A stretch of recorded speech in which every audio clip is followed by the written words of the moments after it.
Jésus-Christ TV, vous connaîtrez la vérité et la vérité vous affranchira. Jamais vu une femme qui est dans la polyandrie. La polyandrie, c'est le contraire de la polygamie. La polyandrie, c'est le fait d'une femme qui est mariée à plus de deux personnes en même temps. Dieu tolérait la polygamie. Je dis bien Dieu tolérait. Dieu ne cautionne pas la polygamie. Dieu tolérait dans l'ancien temps. Mais pour nous chrétiens, Dieu dit marie d'une seule femme. La polygamie n'est pas pour les chrétiens. Donc, mes frères, si je pouvais vous communiquer ce radicalisme que j'ai, soyons radicaux. Mais détendez-vous, sœurs, il y a des choses qu'on a faites par ignorance. Je connais une sœur, j'ai vu une sœur, quand j'enseignais ces choses, elle pleure, elle dit, oh, que j'étais ignorant, comment j'ai pu, l'ignorance.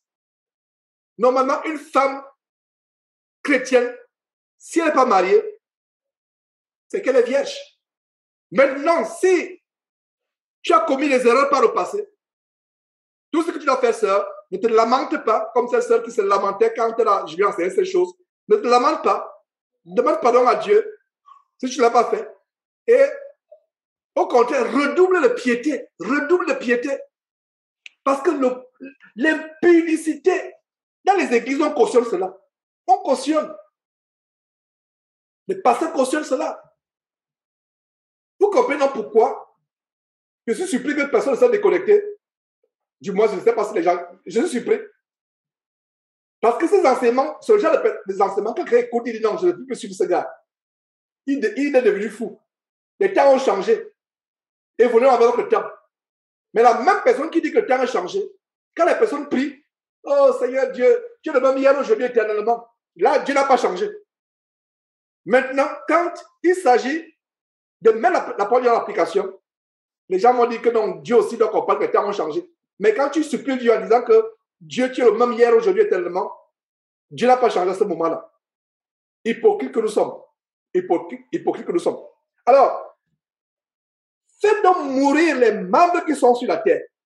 Vous pensez que c'est par hasard que le premier membre qui est cité, c'est la fornication, la pornographie? Ce n'est pas par hasard. Il n'y a pas de hasard dans l'ordre avec lequel le Saint-Esprit donne les révélations. Il n'y a pas de hasard. La première révélation, c'est quoi?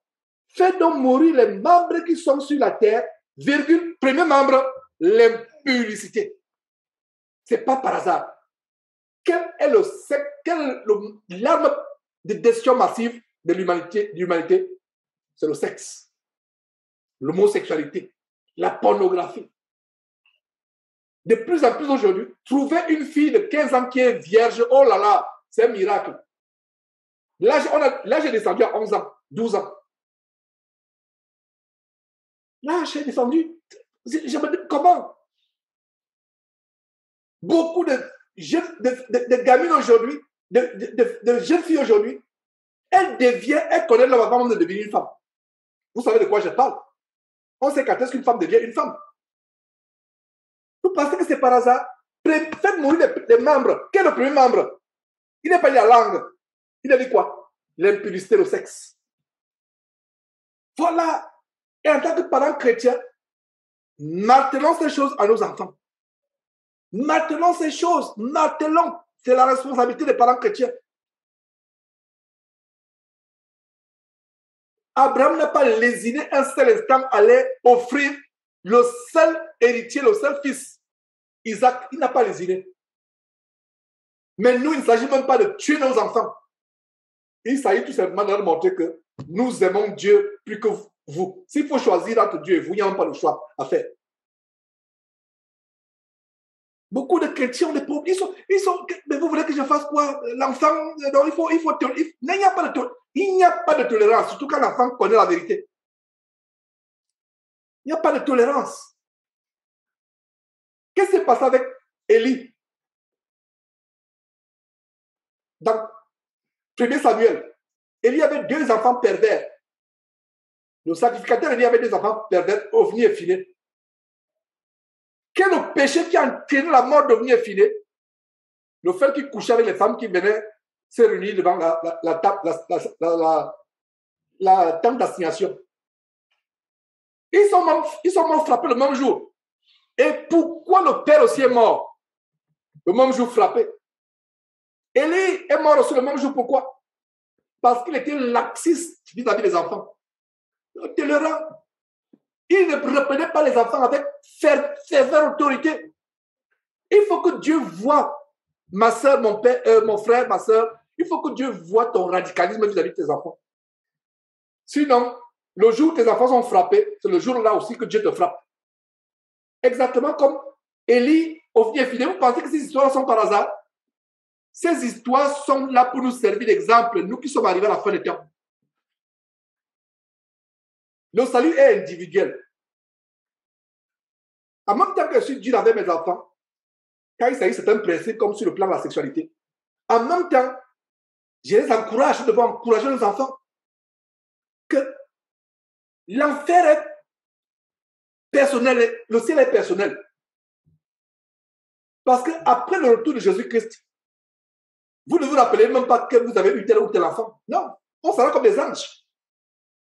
Donc la conscience du mari, la conscience de la femme, la conscience de tel ou tel enfant, ça, après la mort, il n'y a plus cela. Vous pensez qu'au ciel, vous allez vous retrouver, vous allez vous rappeler qui était votre enfant. Vous pensez qu'à l'enfer, vous allez vous rappeler qui était votre enfant en enfer. Chacun est seul pour l'éternité. Parents chrétiens, que cela nous encourage. Je sais que ça peut être dur, surtout quand les démons de l'adolescence commencent à chauffer dans le corps des enfants. Ça peut remplir beaucoup de paroles d'affliction. Mais soyez encouragés.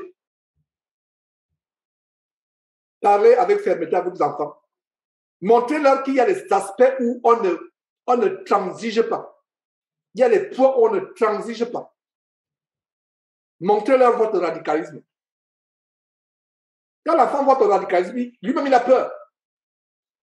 Et quand l'enfant voit, ok, c'est même les parents, papa proxénète, papa et maman proxénète, c'est-à-dire que qui envoient les enfants se prostituer pour amener les morceaux de pain à la maison, pour amener de l'argent à la maison. Même dans les familles chrétiennes, ça se passe. Les parents qui chaque dimanche vont au temple, mais c'est les mêmes parents qui envoient les filles de 15 ans, 16 ans se prostituer pour allonger les fins de mois. Je ne parle pas des non-chrétiens, je parle de ceux qui proclament qu'ils sont chrétiens. Alors, retournons à la parole de Dieu.